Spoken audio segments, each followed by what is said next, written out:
آپ کو پتہ ہے کہ میں اپنے رب سے باتیں کرتی ہوں اور سب سے فیسینیٹ بات یہ ہے کہ وہ مجھے جواب بھی دیتا ہے۔ پتہ ہے میں نے اپنے رب سے پوچھا کہ یا اللہ مجھے تیری مدد کیسے ملے گی؟ تو پتہ کیا جواب آیا کہ تم صبر اور نماز سے میری مدد لیا کرو۔ مجھے صبر کرنے والے اور نماز ادا کرنے والے لوگ بہت زیادہ پسند ہیں۔ پھر میں نے پوچھا کہ اے میرے پیارے رب میں تو بہت زیادہ گناہ گار ہوں۔ تو پھر اس نے جواب دیا کہ تو اپنے رب کی رحمت سے مایوس کیوں ہے؟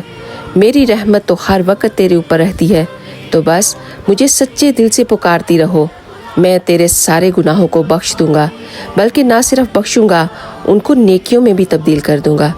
پھر میں نے اپنے اللہ سے سوال کر دیا کہ اے میرے مالک میں بہت اکیلا فیل کرتی ہوں، اس دنیا کی بھیڑ میں میرا کوئی بھی نہیں ہے۔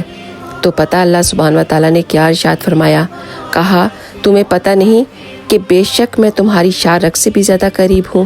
میں پھر بھی سوال کرنے لگی اس رب العالمین سے کہ میرے پروردگار میرے دل میں سکون کہیں نہیں ہے، میں ہر وقت بے چین کیوں رہتی ہوں؟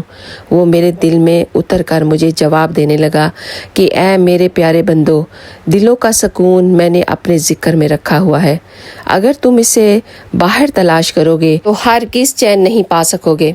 الا بذکر اللہ تطمئن القلوب، بے شک میں نے دلوں کا سکون اپنے ذکر میں رکھا ہوا ہے، بے شک دلوں کا سکون اللہ کے ذکر سے ہی ملتا ہے۔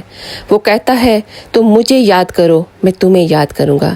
تو اللہ کا ذکر ہر وقت اپنی زبان پہ رکھا کریں، کچھ بھی اللہ کا ذکر ہمیشہ پڑھتے رہا کریں، اللہ اکبر کہا کریں، استغفر اللہ کہا کریں، سبحان ربک رب العزت عما یصفون والسلام علی المرسلین والحمد للہ رب العالمین۔ اگر آپ کو یہ ویڈیو پسند آئی ہو تو پلیز ایک دفعہ شیئر کر کے ضرور جائیے گا۔ آپ سب کا بہت بہت شکریہ، جزاک اللہ خیر۔